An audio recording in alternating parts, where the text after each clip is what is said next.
கடற்கரை. கடல் இல்லாம கரையால இருக்க முடியாது.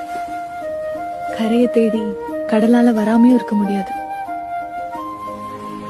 இப்போ கடலும் கரையும் தனித்தனி பர்சன் நினைச்சுக்கோ.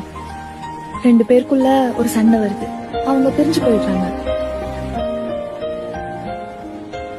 அப்போ கடல் கோச்சுக்கிட்டு உள்ள போயிருச்சு. கரையும் கோவத்துல அங்கேயே நின்னுட்டு இருக்கு. ஆனா கரைக்கு நல்லாவே தெரியும் கடல் கண்டிப்பா திரும்ப வரும்னு. கடலுக்கும் தெரியும் கரை நமக்காக அங்க காத்துக்கிட்டு இருக்குன்னு. அதே மாதிரிதான் எவ்வளவு சண்டை வந்தாலும் அவங்க நமக்காக காத்துட்டு இருக்காங்கன்னு, நம்மளை தேடி கண்டிப்பா வருவாங்கன்ற ஒரு புரிதல் இருந்தாலே போதும். கடைசி வரைக்கும் ஒன்னாவே இருக்கலாம், கடற்கரை மாதிரி.